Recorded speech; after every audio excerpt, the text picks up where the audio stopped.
नमस्कार, मैं हूं आपके साथ प्रियंका और आप देख रहे हैं हमारी खास पेशकश लोकतंत्र में।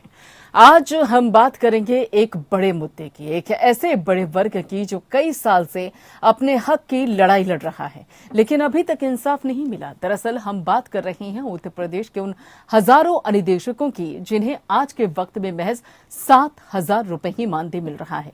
शिक्षा के अधिकार अधिनियम 2009 के तहत वही जुलाई 2013 में अनुदेशकों की नियुक्तियों की गई थी और शुरू में 7,000 रुपए मानदेय तय किया गया था और इसके बाद अनुदेशकों ने मानदेय बढ़ाने को लेकर लंबा संघर्ष किया, धरना प्रदर्शन किए, तमाम नेताओं को ज्ञापन दिए, आमरण अनशन किया। प्रदेश सरकार ने केंद्र को प्रस्ताव भी भेजा और कोशिश रंग में लाई। केंद्र सरकार ने 17,000 मानदेय का प्रस्ताव पास कर दिया, लेकिन प्रदेश सरकार ने यह मानदेय देने का ऐलान तो किया, लेकिन सरकार ने मांग अभी तक पूरी नहीं की है। हाँ, वाहवाही जरूर बटोर ली है। अनुदेशकों ने हाईकोर्ट का रुख किया और वहां भी जीत मिली। हाईकोर्ट ने 3 जुलाई 2019 को अनुदेशकों को 17,000 रुपए मानदेय देने का आदेश दिया था, लेकिन प्रदेश सरकार ने आदेश के उलट 15 जुलाई को इनका मानदेय 8,470 रुपए से घटाकर फिर से 7,000 रुपए कर दिया। हाईकोर्ट ने दोबारा 20 अगस्त को मानदेय 17,000 रुपए देने का आदेश दिया था, लेकिन अब तक ये प्रकरण कानूनी दांवपेच में फंसा हुआ है। लिहाजा अनुदेशकों में रोष है, गुस्सा है और अब नए सिरे से फिर अभियान चलाया जा रहा है। कोरोना काल में शिक्षकों की मौत और सरकार की उदासीनता से भी अनुदेशक खफा है। सवाल यह है कि आखिर अनुदेशकों को उनका हक क्यों नहीं दिया जा रहा? आखिर हाईकोर्ट के आदेश के बाद भी बढ़ा हुआ मानदेय देने में आनाकानी क्यों हो रही है? क्या इस मुद्दे पर सियासत हो रही है? बड़ा सवाल यह है कि आखिर अनुदेशकों को इंसाफ कब मिलेगा? करेंगे तमाम पहलुओं की पड़ताल, लेकिन उससे पहले नजर डालिए इस रिपोर्ट पर।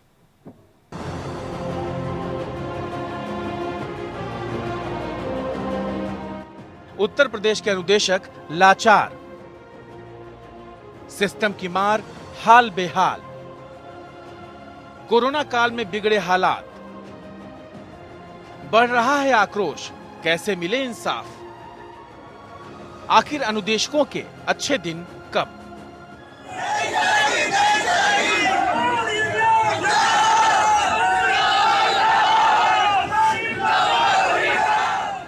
ज्ञान की अलख जगाने वाले यूपी के अनुदेशक खुद गहरे अंधकार में घिरे हैं। समस्याएं बढ़ रही हैं, लेकिन सुध लेने वाला कोई नहीं है।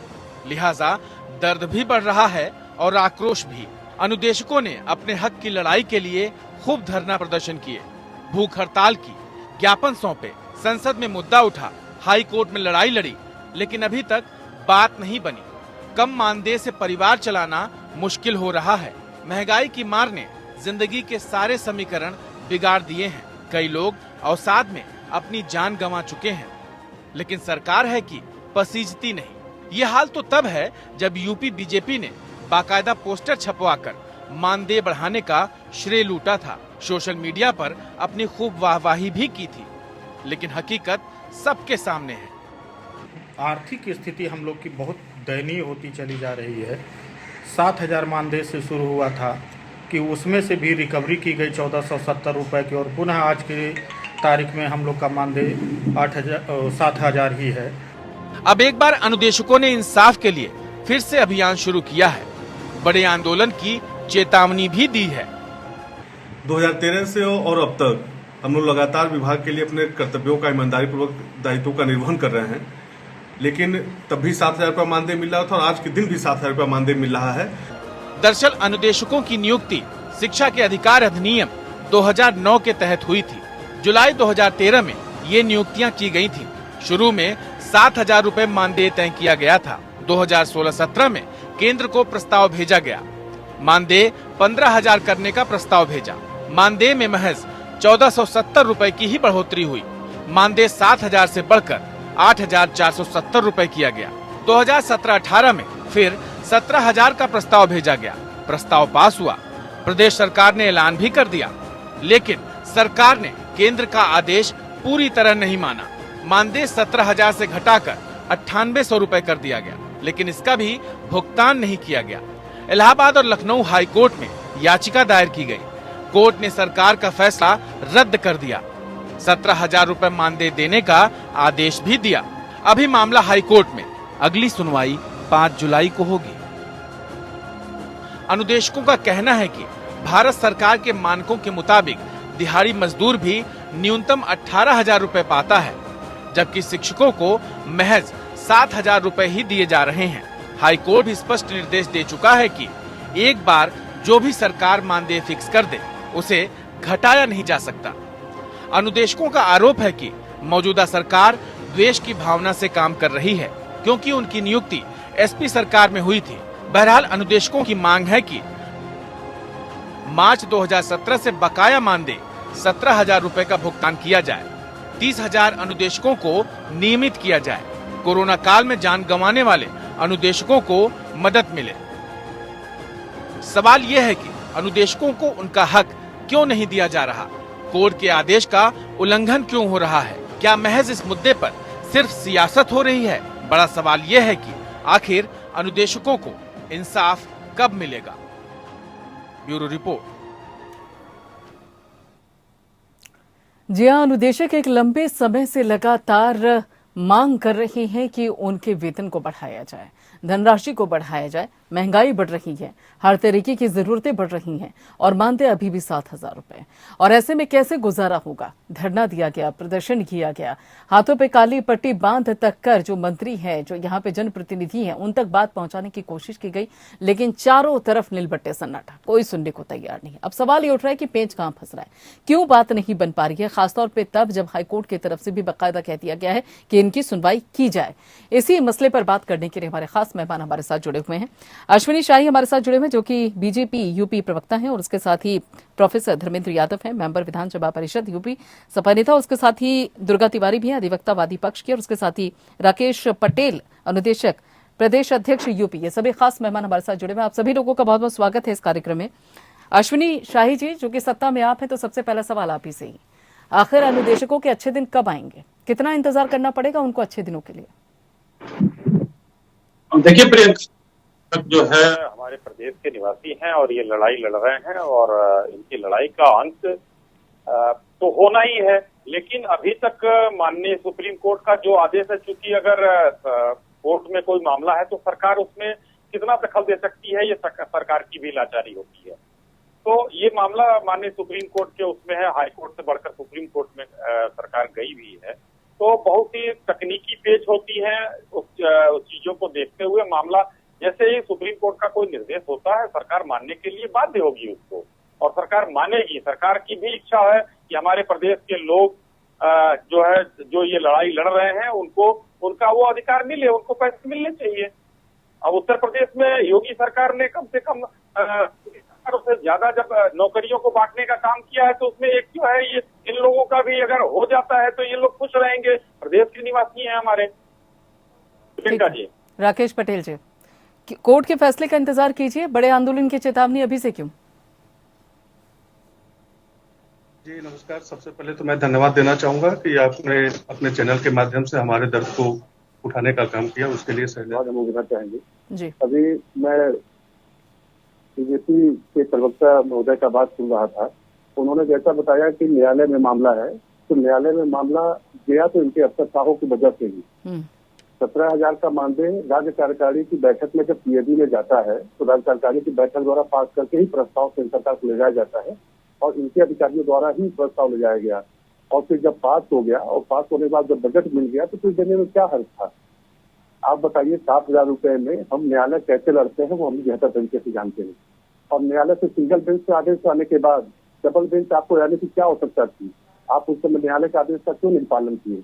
क्यों नहीं न्यायालय की बात को माना? आप कौन से न्यायालय की बात कर रहे हैं? हम डबल बेंच में आप गए हैं, सरकार लड़ रही है, डबल बेंच हम जीतेंगे, आप सुप्रीम कोर्ट भागेंगे, हम सुप्रीम कोर्ट लड़ेंगे तो आप अंतर्राष्ट्रीय न्यायालय भागेंगे, कहाँ कहाँ जाएंगे और कब तक हम आपका पीछा करते रहेंगे? आप बताइए, हम भी तो आपके ही राज्य के ही हम लोग संतान है, वही राज्य के ही बच्चे हैं, हमारा भी परिवार है।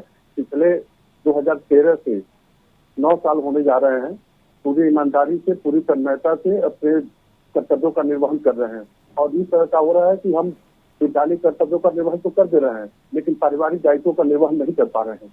हमारे 4 स्वयंसेवक साथी हैं जो आर्थिक तंगी के नाते मानसिक अवसाद में आके अपने जान को गवा चुके हैं, काल के गाल में समा चुके हैं। इसी कोरोना काल में हमारे 55 ऐसे साथी हैं कि जो अपने कर्तव्यों का निर्वहन करते दिवंगत हो गए। हमारे लिए कोई ऐसा प्रावधान नहीं है कि अगर अनुदेशक साथी दिवंगत होता है तो उसके परिवार को नौकरी मिलेगी, कोई आर्थिक मदद मिल रही है। आप जाके परिवारों में देखिए, कई ऐसे परिवार हैं। एक परिवार में बता दूं, मेरे जनपद की घटना है, चंद्रमौली शुक्ला है, उनकी वाइफ वर्तमान समय में गुजर चुके हैं, उनकी 2 साल की बेटी है और इस समय वर्तमान में वो प्रेगनेंट है। आप बताइए उनके आगे पीछे कोई नहीं रहा। क्या ये जिम्मेदारी, क्या हम केवल काम करने के लिए ही हैं? हम अपने कर्तव्यों से कभी नहीं पीछे हटते हैं। विद्यालय दायित्व दिया गया तो विद्यालय दायित्व का निर्वहन किया। उसके बाद से जब भी BLO बनाया गया, जनगणना कराया गया, किसी भी DRC में अटैच किया गया, किसी भी ऑफिस में अटैच किया गया, बिना किसी प्रतिरोध के हमने उस कार्यों का संपादन किया। लेकिन आज के दिन भी हम उपेक्षित हैं और इस स्तर पे हैं कि हमको ये नहीं समझ में आता है कि अपने जीवन से हमने महत्वपूर्ण 8 साल गवा चुके हैं कि हम कहाँ जाएं, ठीक है, हम किससे न्याय मांगे। ठीक है। प्रोफेसर धर्मेंद्र यादव जी, कहीं ऐसा तो नहीं है जो कि नियुक्तियां जो हुई हैं वो सपा सरकार के दौरान हुई थी और अब चूंकि बीजेपी का शासन है तो कहीं ऐसा तो नहीं है कि वो खामियाजा यहाँ पर जो अनुदेशक है वो भुगत रहे हों? तो ये है कि जो सरकार होती है वो पूरे उत्तर प्रदेश की जनता की होती है, किसी विशेष पार्टी की नहीं होती है और उसकी जनता के प्रति जवाबदेही होती है। उसी का पालन करते हुए हमारी समाजवादी पार्टी सरकार ने लंबे समय से लड़ाई लड़ रहे जो अनुदेशक हैं पूरे प्रदेश के, उनकी भावनाओं को समझते हुए, और इसमें एक बहुत जरूरी बात ये समझने की है कि जो शिक्षक है पूरे देश में, शिक्षक ही ऐसा कर्मचारी है जिसे राष्ट्र निर्माता का दर्जा मिला हुआ है, बाकी किसी को नहीं मिला हो, चाहे ISC क्यों ना हो। तो इनको एक विशेष कैटेगरी का दर्जा मिला हुआ है। उसके बाद भी ये लोग अगर अपनी मांगों को लेकर इतना लंबा संघर्ष करें। अभी भारतीय जनता पार्टी के जो प्रवक्ता जी हैं वो बता रहे हैं कि ये मामला कोर्ट में चल रहा है, कोर्ट का जैसा फैसला आएगा हम ऐसा करेंगे। अब आप मुझे बताइए कोर्ट में गया कौन है? अगर ये खत्म नहीं करते तो अनुदेशक कोर्ट नहीं जाते। जब वो कोर्ट चले गए, अगर सिंगल बेंच से हारेंगे फिर डबल बेंच में चले जाएंगे, जैसे हमारे अध्यक्ष जी बता भी रहे थे, राकेश पटेल जी कह रहे हैं कि ये डबल बेंच में चले जाएंगे, फिर सुप्रीम कोर्ट में चले जाएंगे। अब जो व्यक्ति जो राष्ट्र निर्माता है, अगर वो अपनी जरूरी चीजों के लिए लड़ रहा है, उसे खाने के पैसे नहीं है, बच्चों की फीस देने के पैसे नहीं है, घर में रोटी नहीं बन पा रही है, इसकी वजह से अब वो अपने खाने का इंतजाम करें या फिर केस लड़ने का इंतजाम करें या फिर राष्ट्र निर्माण करें। जो सरकार ठोक के दावा कर रही है, ठोकने का दावा करती है, नौकरी भी ठोक के देने की बात करती है, उसमें 32,000 अनुदेशक हैं, इनके पैसे काट इनको क्या मिल गया? पहली बात। दूसरी बात, अगर ये इनकी भावना है, इनकी भावना ये है कि किसी के साथ न्याय ना हो। कस्तूरबा गांधी एक विद्यालय चलता है पूरे उत्तर प्रदेश में, वहां भी इन्होंने यही काम कर दिया है, वहां भी पैसे घटा दिए इनके। तो ये कहाँ काम कर रहे हैं? कर्मचारियों के लिए कर रहे हैं कि शिक्षकों के लिए कर रहे हैं कि आपके नौजवानों के लिए कर रहे हैं, किसानों के लिए कर रहे हैं, किसके लिए कर रहे हैं मुझे बताइए। अगली बात है जो जरूरी ये है कि पूरे उत्तर प्रदेश में करीब 3 लाख ऐसे शिक्षक हैं जो वित्तहीन विद्यालयों में पढ़ाते हैं। मैं चूंकि शिक्षक हूँ, मैं इंजीनियरिंग कॉलेज में पढ़ाता हूँ। मैं आपको बता दूं कि पिछले 1.5 साल से तकरीबन मतलब 99% टीचरों को सैलरी नहीं मिली है। और इस बात को जो शिक्षक संगठन है लगातार मुख्यमंत्री को बताते रहे हैं, शिक्षा मंत्री को बताते रहे हैं, लेकिन सरकार 1 रुपए का काम नहीं कर सकी। वहीं जो आप एक और जरूरी बात बता दूं कि अभी जो बोर्ड एग्जामिनेशन की बात होती है, पूरे उत्तर प्रदेश में करीब 55 लाख जो विद्यार्थी हैं हाई स्कूल और इंटर मिला के वो बोर्ड परीक्षा में बैठे थे। 26 लाख एक थे और 23 लाख के करीब एक थे। और उसमें जो हाई स्कूल की बोर्ड फीस है वो 501 रुपए पर स्टूडेंट ली जाती है और इंटरमीडिएट की 601 रुपए ली जाती है। तो इससे तकरीबन 306 करोड़ रुपया सरकार ने इकट्ठा किया था, बोर्ड इकट्ठा किया था। अब चूंकि बोर्ड एग्जाम हो नहीं रहे हैं, जब बोर्ड एग्जाम नहीं हो रहे हैं तो क्वेश्चन पेपर नहीं बन रहा है, एग्जामिनेशन नहीं हो रहा है, इन्विजिलेशन ड्यूटी नहीं हो रही है, कॉपी चेक नहीं हो रही है, काम कितना हो रहा है? मार्कशीट छपने का काम हो रहा है। अगर उसी 306 करोड़ रुपए को ही सरकार, जो हमारे वित्तहीन के शिक्षक है, 5-5 हजार रुपए या 10-10 हजार रुपए, जितना भी संभव हो सकता है, आप इस बात को समझिए कि अगर किसी घर में रोटी नहीं बन पा रही है, 5,000 रुपए मिल जाएगा तो हो सकता है 2-3 महीने का काम उसका हो जाए। लेकिन मतलब इनके पैसे को ही वापस नहीं देने का विचार है इनका। तो ये करना क्या चाहते हैं मुझे यही नहीं पता चलता है। आप किसके लिए करना चाहते हैं मुझे यही नहीं पता चलता है। और ये बहुत सफाई से बोल देते हैं कोर्ट जो करेगी वो करेंगे हम। आपने देखा पंचायत चुनाव में कोर्ट की बात इन्होंने बहुत जल्दी मान ली थी, लेकिन अगर कोर्ट का फैसला इनके पक्ष में आएगा तो डबल बेंच में पक्का जाएंगे और सुप्रीम कोर्ट में भी जाएंगे, क्योंकि ये द्वेष की राजनीति करते हैं, ये बांटने की राजनीति करते हैं। ठीक है दुर्गा तिवारी जी, कहाँ पर पेच फंसा हुआ है? क्यों न्याय नहीं मिल पा रहा है अनुदेशकों को? आखिर कहाँ पर कानूनी दांवपेच है? ऐसा है कि माननीय उच्च न्यायालय ने तो 3 जुलाई 2018 को ही इसके आदेश पारित कर दिया था कि इन अनुदेशकों को 17,000 रुपए का जो प्रपोजल था उसको मान लिया और कोर्ट ने अलाउ कर दिया जो है। लेकिन स्टेट गवर्नमेंट चूंकि इसको देना नहीं चाहती थी, इसलिए स्टेट गवर्नमेंट ने जो है वो हाई कोर्ट में लखनऊ बेंच में स्पेशल अपील फाइल कर दिया। उस स्पेशल अपील में अभी तक कोई डिसीजन नहीं आ पाया है, जबकि इस मामले में कुछ एक जो मैटर्स थे उसमें इलाहाबाद हाई कोर्ट में कंटेम्प्ट पिटीशन फाइल हुई थी, जिसमें कि कोर्ट ने चीफ सेक्रेटरी को तलब किया था और कहा था कि आप जो है ऑर्डर का कंप्लायंस करिए।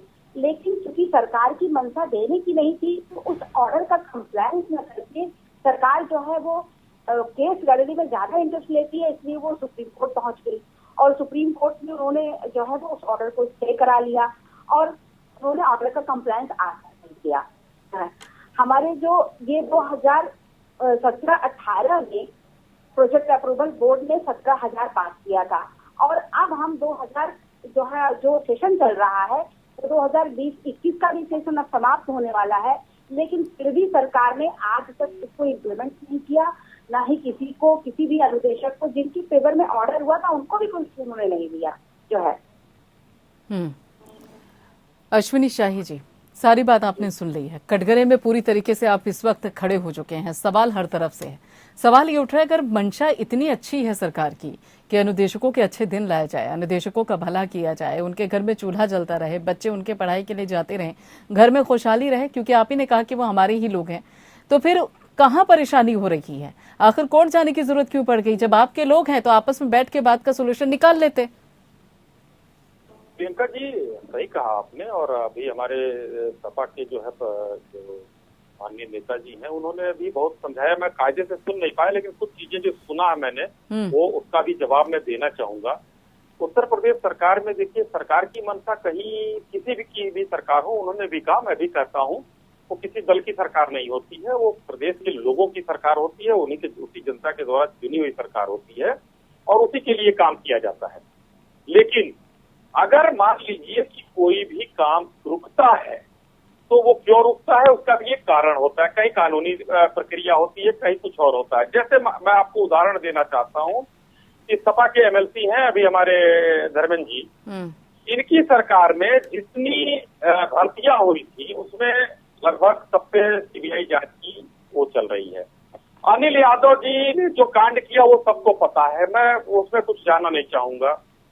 आजम खां जी के द्वारा जो भर्तियां की गई थी जल निगम में, उसका भी पर्दाफाश हो चुका है। तो ये सब चीजें देखिए, इसमें होता क्या है, मैं ये कहना चाहता हूँ, इसमें मैं किसी का दोष नहीं दे रहा हूँ, वो प्रक्रिया है, सीबीआई करे या कोर्ट करे, मैं नहीं करता हूँ।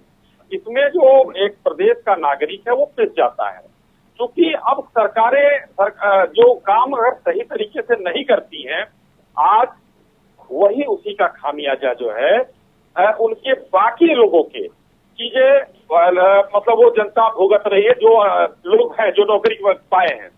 अब रही अनुदेशकों की बात, अनुदेशकों में कोई ऐसी चीज नहीं है। सुप्रीम कोर्ट तक अगर मामला गया है, 17,000 करने का भी प्रदेश सरकार ने ही भेजा था, लेकिन न्याय विभाग ने उस पर कुछ खामियां उसको दिखी कोर्ट के बाद, उस पर उसको अड़ंगा लगाया गया था, उसमें रोका गया था। तो विभाग जो काम करता है वो हर चीज की समीक्षा करता है प्रियंका जी। समीक्षा करने के बाद सरकार को बताना उसका काम है कि हम न्यायिक रूप से कौन सी सलाह लेते। सरकार भी तो उन्हीं विभागों की सलाह पे चलती है। तो न्याय विभाग ने जब उसको बताया कि नहीं अभी जो है ये इतना हम नहीं दिया जा सकता है, तो फिर 7,000 किया गया था। आने वाले दिनों में और जैसे ही माननीय उच्च न्यायालय, सर्वोच्च न्यायालय जो है उसका फैसला सुनाती है, तो सरकार मानेगी, अंततः मानना ही पड़ेगा। मैं दीपक जी आपको कह रहा हूँ, आज जो भी हिंदुस्तान में फैसले हो रहे हैं माननीय सर्वोच्च न्यायालय के द्वारा, चाहे माननीय हाईकोर्ट के द्वारा, उसको सरकारें मानने को बाध्य हैं। लेकिन हाँ, अपने संविधान में ऐसी चीजें हैं कि आप हो, हम हो, सरकार हो, अब उससे ऊंचे ऊपर के न्यायालय में जाती हैं। अभी जैसा कि मैंने बताया कि अंदर की जांच का विषय बताया कि अंदर को तमाम से भर्तियों की जांच की बात हुई थी। तो मैं बता दूं कि ये भर्ती जो है शिक्षा के अधिकार अधिनियम से है और शिक्षा का अधिकार अधिनियम जब राज्य ने उठाया है तो उसके तहत ही ये पद सृजित हुए थे 3,407 पूरे प्रदेश में। और जिस तरह से नियुक्ति प्रक्रिया होती है सहायक अध्यापकों की, उस प्रक्रिया को पूरा करते हुए हमारी नियुक्ति हुई है। और उसके बाद भी हमारे सारे जो भी अभिलेख थे उनका सत्यापन भी हो चुका है और इसमें कोई ऐसा नहीं है कि कोई किसी की अनुकंपा से आया हो या कोई किसी अन्य तरीके से माध्यम से इस विभाग में प्रवेश किया हो। सब लोग लीगल तरीके से हैं, सब लोग जो है वैधानिक तरीके से आए हुए हैं। आप जांच करा चुके हैं, मैं चाहूंगा अगर आपको आवश्यकता हो तो फिर पुनः जांच करा लें, लेकिन एक निवेदन के साथ कहना चाहूंगा कि जीवन के 9 साल बहुमूल्य समय हम लोग दे चुके हैं, इसे नियमित करने का काम करें हमको। जो अभी आपने कहा कि न्याय विभाग ने ये कहा कि हम इसे इतना नहीं दे सकते, तो मैं आपको स्पष्ट करते चलूं, राज्य कार्यकारिणी की जो बैठक होती है, जब प्रपोजल मानव संसाधन विकास मंत्रालय को ले जाया जाता है और राज्य कार्यकारिणी की जब बैठक होती है तो मुख्य सचिव महोदय की अध्यक्षता में ही होती है और उस समय वित्त से लेके न्याय से लेके और विभाग के भी सचिव उसमें पार्टिसिपेट करते हैं और वहां से पास करके ही जब यहाँ से सहमति बन जाती है तो वो प्रस्ताव राज्य केंद्र सरकार को ले जाया जाता है। पहले प्रस्ताव बना, उसके बाद से सहमति मिली, फिर केंद्र सरकार को ले जाया गया, केंद्र सरकार ने भी उस पर सैद्धांतिक सहमति दी, उसका बजट दिया और उसके मिनट आए।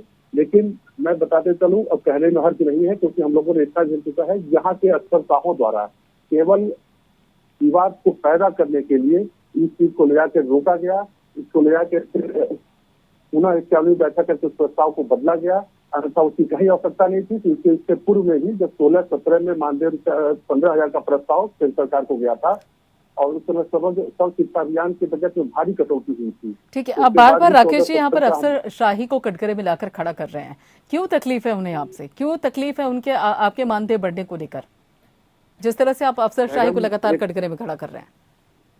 मैं इसलिए कह रहा हूँ तो तकलीफ होता है, बेहतर तरीके से जानता है और हम लोग इस चीज को महसूस कर रहे हैं और झेल रहे हैं। वो हम लोग से बेहतर कोई नहीं जान सकता हम लोग कितने तकलीफ में है।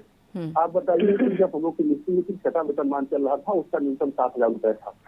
आज 7वां वेतनमान लागू है, जहाँ केंद्र सरकार 23,000 न्यूनतम मजदूरी मानता है कि मजदूर को भी जीवित रहने की आवश्यकता है। राज्य सरकार 18,000 रुपए मानता है कि मजदूरों को भी अगर जीवित रहने की आवश्यकता है तो 18,000 को मजदूर होना चाहिए और हम फुल टाइम काम कर रहे हैं, पूर्णकालिक शिक्षकों के साथ काम कर रहे हैं, तो फिर हमारे साथ ऐसा भेदभाव क्यों किया जा रहा है? ठीक है, धर्मेंद्र जी, प्रोफेसर धर्मेंद्र जी। प्रियंका जी, मैं एक तो राकेश पटेल जी को एक बार बार जो अफसरशाही की बात कह रहे थे, आप भी सवाल उठा रही थी, ये मैं पहले इनको पूरी तरह से करेक्ट कर दूं कि ये सरकार का दबाव है। सरकार जो काम खुद नहीं करना चाह रही उसको अफसरशाही के माध्यम से करवा रही है, तो ये सरकार ही करवा रही है। भाई साहब नहीं बोल पा रहे हैं, वो पता नहीं क्या प्रॉब्लम है।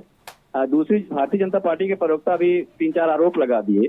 आरोप लगाना बहुत आसान होता है। मैं आपको बता दूं अभी कि बेसिक शिक्षा जो मंत्री हैं उत्तर प्रदेश के, उनके भाई इकोनॉमिकली वीकर सेक्शन में नौकरी पा ली, ठीक है, डिग्री कॉलेज में असिस्टेंट प्रोफेसर बन गए। लेकिन जब उसके बाद लोगों ने आवाज उठाई तब ये पता चला विभाग को तो गलत हो गया भाई, इनका EWS का प्रमाण पत्र कैसे बन गया। तो ये हमें एक बात बता रहे हैं कि हमारे सरकार में घोटाला होता था, इनके अपने घोटाले ये हैं।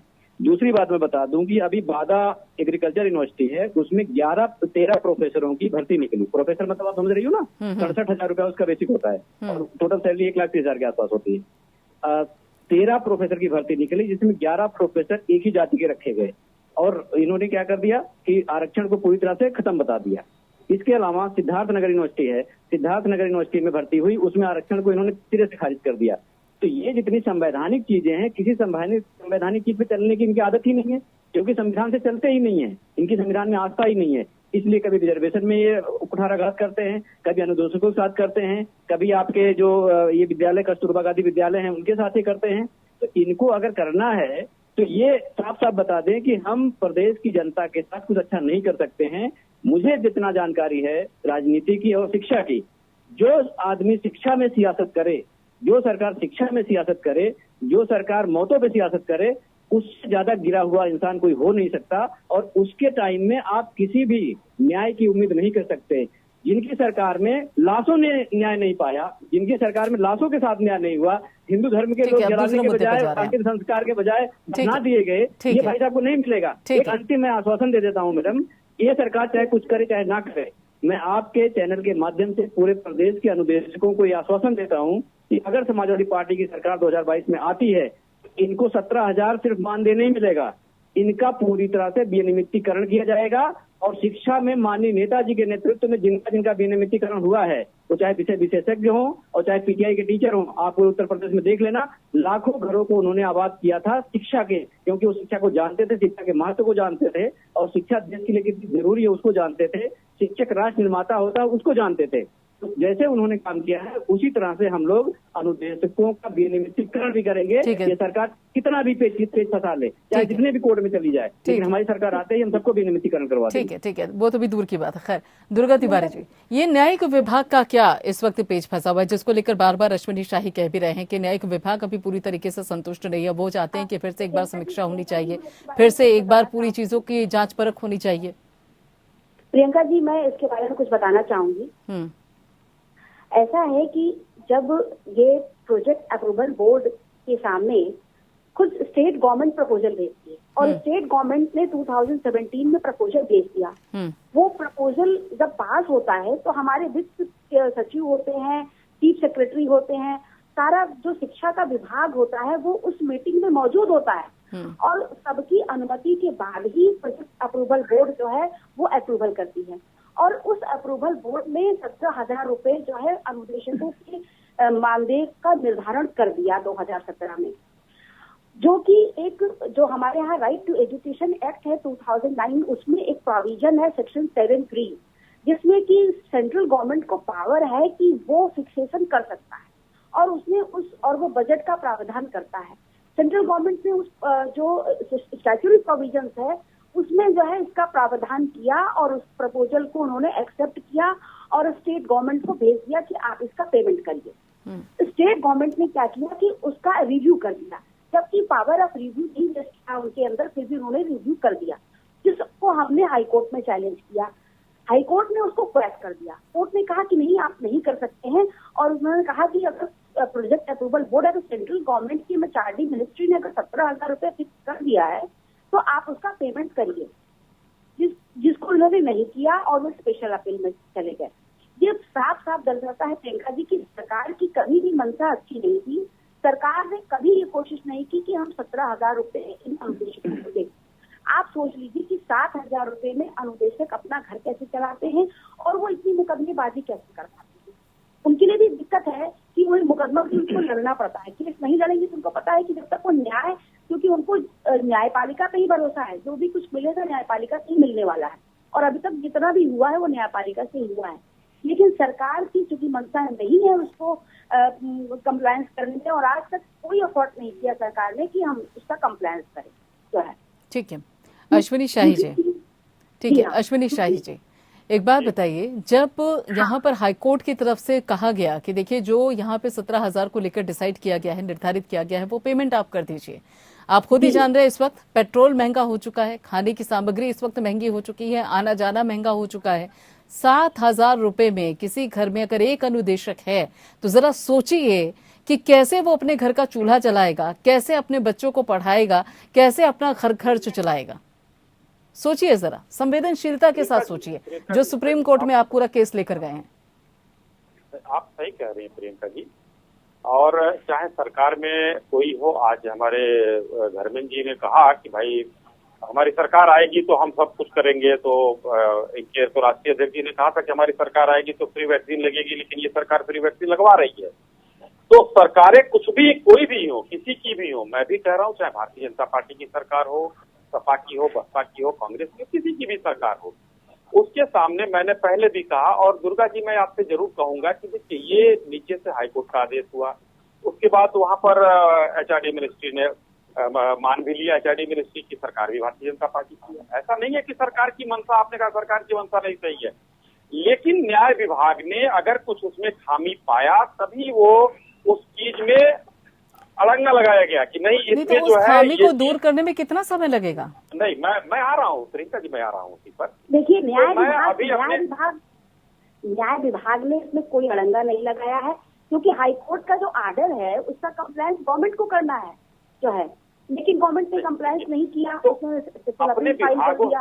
अगर मंशा अच्छी होती तो आप उसको कंप्लायंस कर देते। आपको लगता कि नहीं 7,000 रुपए में इनका जीवन कैसे चल रहा है, अगर आप इस चीज को सोचते तो आप उसका कंप्लायंस करते, जबकि आपने स्पेशल अपील फाइल कर दी। दुर्गा जी मैं आपकी बात से यहाँ पे मेरा कहना है कि जी दुर्गा जी 7,000 रुपए वाली बात से मैं सहमत हूँ। अभी प्रियंका जी ने भी कहा, और 7,000 रुपए वाकई नहीं होते हैं कुछ, वो होना चाहिए, बढ़ना चाहिए, मैं भी आपके साथ हूँ, लेकिन सरकारों की कहीं ना कहीं कुछ तो मजबूरी रहती है, चाहे जो सरकार में हो। मैं उसकी बात कहना चाहूंगा। अभी हमारे भाई धर्मेंद्र जी ने कहा था ना, विश्वविद्यालय का एक उन्होंने 11 एक जाति का हुआ। अश्विनी शाही जी, जब चुनाव होते हैं, नहीं सुनिए ना एक मिनट, आपने कहा हर सरकार की मजबूरी होती है। एक बात बताइए, 2017 में जब विधानसभा चुनाव थे और बीजेपी उत्तर प्रदेश में चुनाव लड़ने जा रही थी, अनुदेशकों को लेकर भी बड़ी संवेदनशीलता उस दौरान दिखाई दे रही थी। उस दौरान कई बड़ी बड़ी बातें भी कही जा रही थी। उस दौरान क्या ये मजबूरी नहीं सामने आ रही थी कि आपने एक बार भी नहीं कहा कि देखिए सरकार बनेगी तो कुछ मजबूरियां भी निकल कर सामने आएंगे? उस दौरान क्या आपके दांवपेच नहीं नजर आ रहे थे? ना प्रियंका जी, देखिए जब चुनाव का समय होता है तो चुनाव के समय में चीजें आदमी उस दौरान जादू की छड़ी होती है क्या? ये मजबूरी है। उस दौरान जादू की छड़ी होती है नेताओं के हाथ में कि सत्ता में आने के बाद वो जादू की छड़ी गायब हो जाती है। तो मैं बोलूं प्रियंका जी, मौका दे तो मैं बोलूं। बोलिए जी, कोई जादू की छड़ी नहीं होती है। किसी की भी सरकार आती है, सभी बहुत घोषणाएं करते हैं, सब लोग अपने संकल्प पत्र घोषणा पत्र को उठा के देते तो उसमें बहुत सी अनियमितता ही रह जाती है, उसमें नहीं पूरा कर पाता। बहुत बड़ा प्रदेश है अपना, लेकिन उस समय जिसकी भी अगर कोई भी हमारा अनुदेशक हो या कोई हमारा और कर्मचारी हो, वो अगर लड़ रहा है तो सरकार में जो जाता है चुनाव में, वो उसको उस समय कष्ट देखता है और वो कहता है कि हम इसको दूर करने की कोशिश करेंगे। मैं दूसरी चीज कह रहा था, आपने हमको थोड़ा सा वो कर दिया। अभी मैं धर्मेंद्र भाई का आपने जवाब देना चाहता हूँ। उन्होंने कहा ना 11 लोगों का, एक जाति के लोगों का हुआ और वहां पर आरक्षण को धता बता दिया गया। मैं एक उदाहरण के साथ उसको पेश करना चाहता था प्रियंका जी। तो धर्मेंद्र जी, मैं आपसे कहना चाहूंगा, लेखपाल की एक भर्ती थी आपके यहाँ, आपकी सरकार में 1300 कुछ पोस्ट था, उसको क्यों निरस्त किया गया? क्योंकि आपने ओबीसी और एसटी को उसमें नहीं रखा था, आरक्षण उसमें नहीं। यहाँ पर अश्विनी शाही जी भी कह रहे थे कि यहाँ पर सपा की तरफ से भी आरक्षण को लेकर मुद्दे की बात कही गई थी, लेकिन वहां पर अगर आरक्षण का देखा जाए तो पूरी तरीके से माकूल तरीके से वहां पीपी नहीं उठाया गया, सपा सरकार में भी। धर्मेंद्र जी, जवाब है आपके पास। मैडम, झूठ बोलना इनके लिए बहुत आसान है, क्योंकि जस्टिफाई तो करना नहीं है लीगल तरीके से। अभी इनकी जो उत्तर प्रदेश की सरकार है, 69,000 जो शिक्षक भर्ती हुआ है बेसिक एजुकेशन डिपार्टमेंट में, राष्ट्रीय पिछड़ा वर्ग आयोग ने इनको तलब किया है, ठीक है, और उसने 5,844 ओबीसी के जो लोग हैं उनको नुकसान हुआ है, ओबीसी का आरक्षण नहीं दिया है। अगर आप कहें तो मैं ये मोबाइल में दिखा दूं, इसमें आप देख सकते हैं कि जो कितने लोगों का नुकसान हुआ है।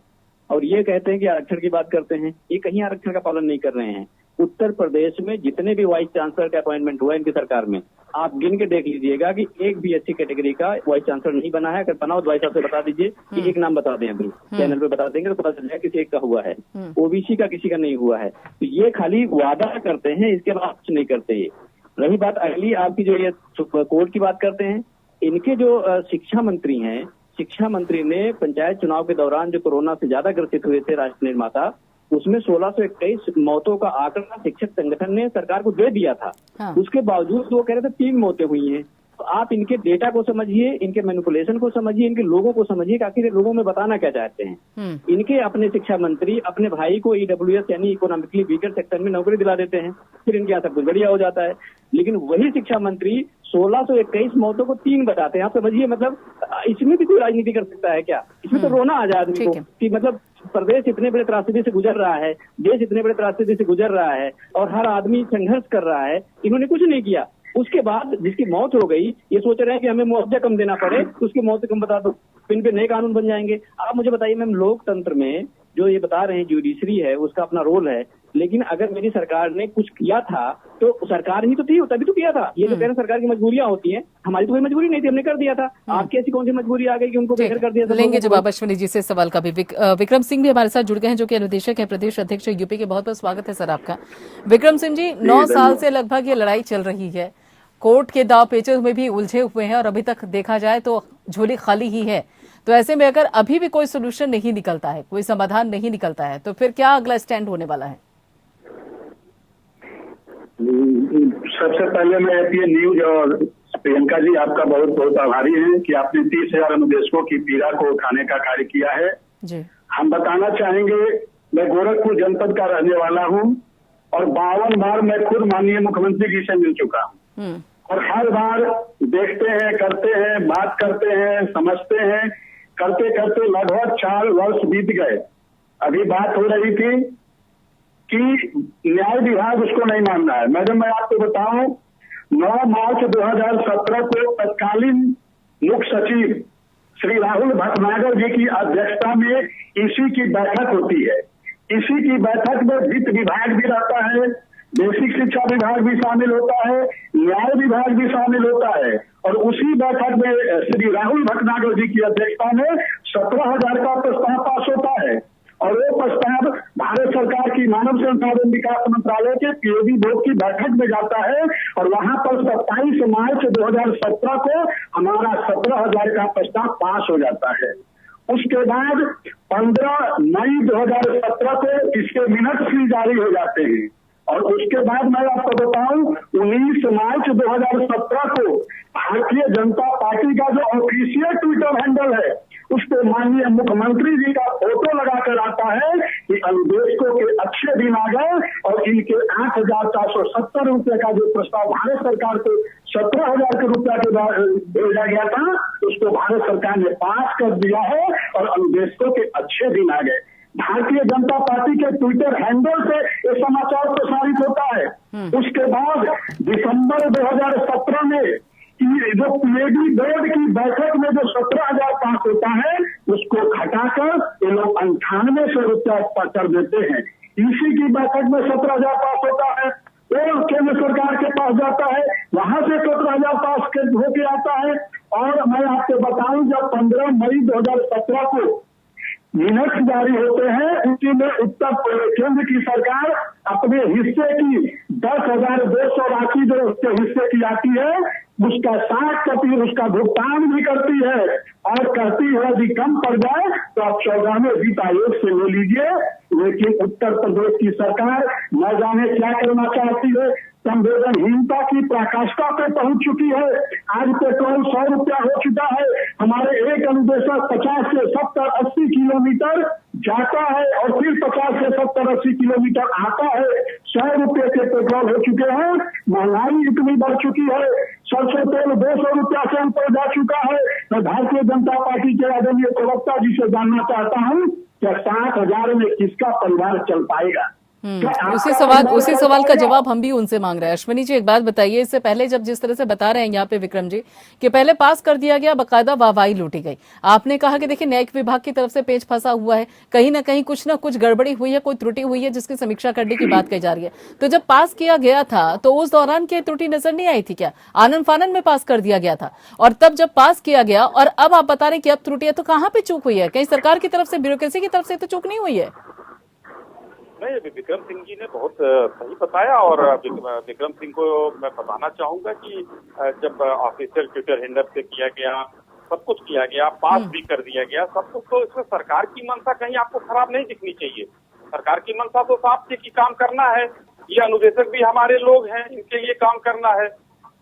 फिर जब मानव संसाधन मंत्रालय से जब वो पास होता है उसके बाद न्याय विभाग उसकी समीक्षा जब करता है तो उसको अगर कुछ त्रुटि लगती है तो उसमें पेच फंसता है, नहीं तो ऐसा कुछ नहीं है कि सरकार की मंशा गलत है। विक्रम सिंह जी ने बहुत बढ़िया कहा, तो इसे उन्हीं की बातों से लगता है कि सरकार की मंशा साफ थी, सरकार अनुदेशकों को 17,000 रुपए देना चाहती थी। अगर सरकार की मंशा गलत होती, विक्रम जी सुन लीजिए, सरकार की मंशा अगर गलत होती तो भारतीय जनता पार्टी की योगी सरकार 4 लाख से लोगों को नौकरी न देती। यही अभी बसपा की सरकार थी तो 91,000 नौकरी मिली थी।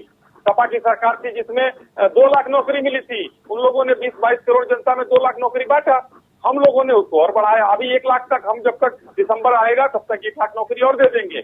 तो सरकार की मंशा एकदम साफ है कि अपने प्रदेश से बेरोजगारी को दूर करना। ये सरकारी नौकरियों की बात मैं कर रहा हूँ, बाकी एमएसएमई और बाकी अन्य जगहों की मैं नौकरियों की बात नहीं कर रहा हूँ कि कितने रोजगार हमारे यहाँ दिए गए, कितने रोजगार सृजित किए गए।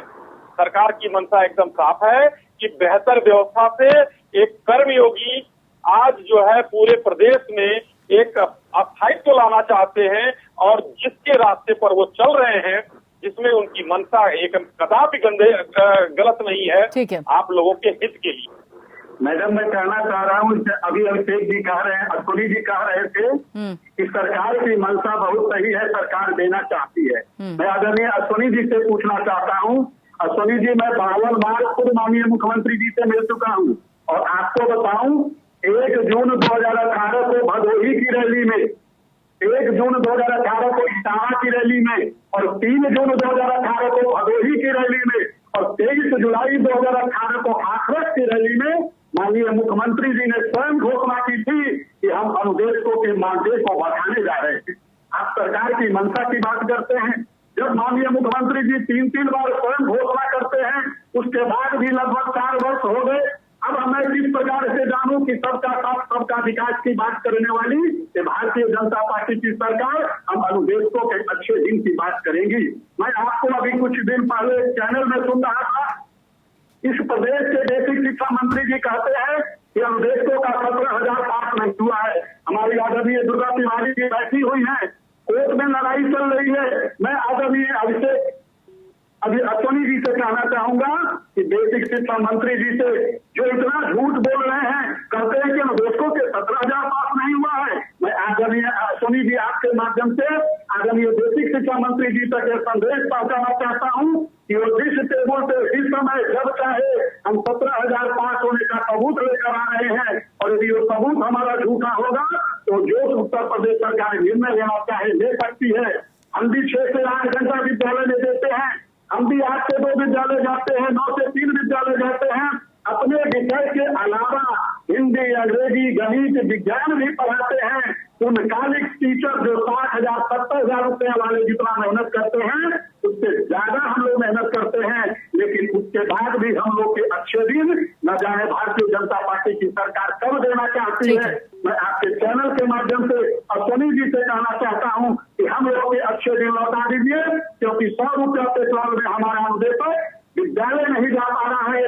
200 रुपया पे जो 300 तेल हो चुका है, हमारा अनुदेशक का भरण पोषण नहीं हो रहा है। 7,000 रुपया में हम अपना परिवार कैसे चलाएं, तो जरा हमारे वही भारतीय जनता पार्टी के प्रवक्ता बता दें, हम मान लेंगे। ठीक है प्रोफेसर धर्मेंद्र, ठीक है प्रोफेसर धर्मेंद्र, हम उनको अच्छे स्कूल में एडमिशन नहीं दिलवा रहे हैं। ठीक है आपकी बात आगे विक्रम सिंह जी, आपकी बात आगे, ठीक है आपकी बात आगे विक्रम सिंह जी। प्रोफेसर धर्मेंद्र यादव जी, यहाँ पे तो अभी लग रहा है ऐसा कि बीजेपी अभी भी ठीक है सपा पे ही फोड़ रही है कि भर्तियों में कोई न कोई त्रुटि की गई है जिसकी समीक्षा अभी होनी बाकी है। क्यों त्रुटि छोड़ी आपने फिर, जिसका खामियाजा यहाँ पर अनुदेशकों को भुगतना पड़ रहा है?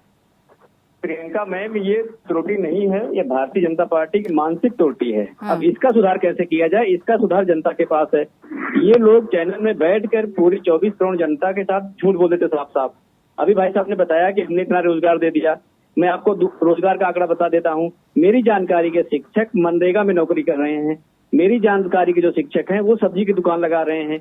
मेरी जानकारी के जो शिक्षक है वो अंडे की दुकान लगा रहे हैं। और ये राष्ट्र निर्माण की बात करते हैं। दूसरी बात ये कह रहे हैं कि हमने बहुत रोजगार दिया। तो आप मुझे बताइए कि उत्तर प्रदेश में बेरोजगारी कैसे घट गई, बेरोजगारी कैसे बढ़ गई?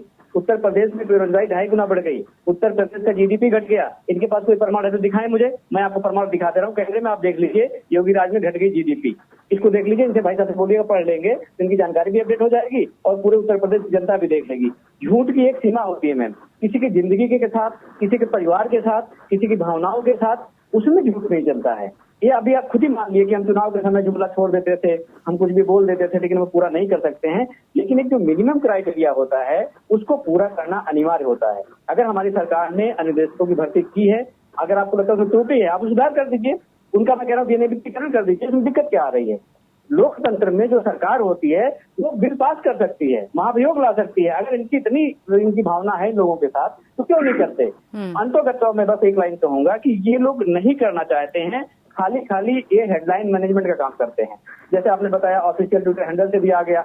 मैं एक वाक्य और आपको बता दूं, इनकी भर्ती के जैसे आया है वैसे जो लेखपाल की भर्ती थी, लेखपाल की भर्ती में ऑफिशियल हैंडल से एक व्यक्ति का वीडियो जारी किया गया।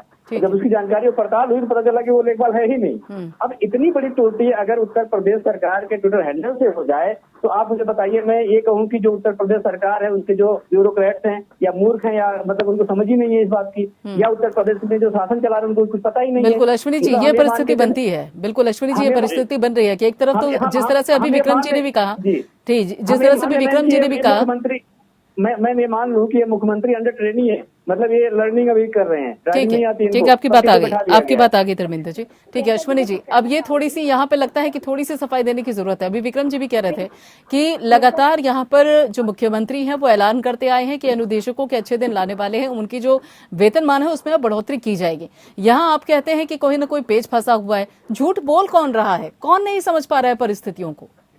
प्रियंका जी मैं कुछ कहना चाहूँ। आ रही हूँ आपके पास दुर्गा तिवारी जी, बस एक बार सवाल का जवाब ले लो फिर आती हूँ आपके पास। जी जी प्रियंका जी, मैं ये कहना चाहूंगा, अभी विक्रम सिंह जी ने एकदम सत्य कहा, कहीं उसमें मैं उससे डिनाई नहीं कर रहा हूँ। मैं सपा की तरह नहीं बात करूंगा, सपा का भी जवाब नहीं देगा, अच्छी बात सुनाई नहीं देगी लोगों के भले की बात। नहीं यादव जी, मैं समय मेरे पास कम है, इस बहस में नहीं, जल्दी से जवाब दीजिए अश्विनी न्यायालय के पास हम है, इनकी पीड़ा देखिए जैसे बोल रहे हैं, ऐसे नहीं, रुक जाइए, हाँ बात पूरी कीजिए जल्दी से। मैं जवाब दे लूं, मैंने नहीं बोला आपके बीच में। हाँ जल्दी। तो हाँ, तो माननीय सर्वोच्च न्यायालय के पास ये चीज है, जो वहाँ से जो फैसला आएगा वो हमारे सर आंखों पर होगा, और हम अनुदेशकों का कभी आना चित्त नहीं चाहते। उस सवाल का जवाब नहीं दिया आपने, ठीक है, उस सवाल को घुमा दिया। लेकिन दुर्गा तिवारी जी, प्रियंका जी एक लाइन मुझे 30 सेकंड का समय दे दीजिए। अभी हमारे भाई धर्मेंद्र जी ने कहा ना, मैं कि हम झूठ बोल रहे हैं, आंकड़े गलत है। मैं बता देना चाहता हूं कि हमने पुलिस में दिया है 1,35,000 नौकरियां, बेसिक शिक्षा में 1,21,000 नौकरियां दिया, स्वास्थ्य में 28,600 नौकरी दिए। मेरा सवाल तो ये था अश्विनी जी कि हाँ ठीक है, मेरा सवाल तो ये था अश्विनी जी, मेरा सवाल तो ये था। ठीक है जी, हमने घर में नहीं बांटा है, अब सबको वहाँ पर एक सभा की है, वहाँ पर कोई माननीय मंत्री जाकर उनको। ठीक है दुर्गा तिवारी जी, समय बहुत कम है मेरे पास, जल्दी से बताइए। ऐसा है कि जब हमने पिटीशन फाइल करी थी तो इन्होंने कोर्ट में काउंटर एफिडेविट फाइल किया। इनका सारा प्ली होता है, इसका होता है कि हमें सेंट्रल गवर्नमेंट ने बजट नहीं दिया। इन्होंने पूरे काउंटर एफिडेविट में यही लिखा कि हमें बजट नहीं मिला, हमें बजट नहीं मिला। और जब सेंट्रल गवर्नमेंट को कोर्ट में हाजिर कराया तो उनके सेक्रेटरी आए, उन्होंने जवाब दे दिया। उन्होंने कहा कि हमने अपने हिस्से का पूरा बजट इन्हें दे दिया है, अब इनको अपना हिस्सा मिला के इनको पेमेंट करना है। तो यहाँ पे सरकार की मंशा बिल्कुल अच्छी नहीं है कि जब सेंट्रल गवर्नमेंट ने आपको कह दिया कि हमने अपना हिस्सा दे दिया है, आप अपना हिस्सा मिला के इनको पेमेंट 17,000 कर दीजिए, उसके बाद कोर्ट ने आदेश कर दिया, उस ऑर्डर को क्वेश्चन कर दिया, कहा 17,000 दीजिए। दूसरी चीज ये है कि अगर इनके पास बजट नहीं है तो 14वें वित्त कमीशन में एक प्रोविजन है कि आप राइट टू एजुकेशन एक्ट में जितना भी स्कूलों के लिए जो भी बजट है वो उसमें से आप लेकर दे सकते हैं। बिल्कुल, लेकिन उन्होंने उसको भी नहीं किया। हाँ। और उन्होंने 17,000 का ऑर्डर, और दूसरी चीज ये है कि सुप्रीम कोर्ट में कोई एसएलपी पेंडिंग नहीं है। ठीक है, यानी कि अगर देखा जाए तो मामले को सिर्फ उलझाने की कोशिश हो रही है। बहुत बहुत शुक्रिया आप सभी लोगों का, सभी मेहमानों का इस चर्चा में शामिल होने के लिए। फिलहाल लोकतंत्र में इतना ही, बाकी खबरों के लिए अप टू डेट के पेन के साथ।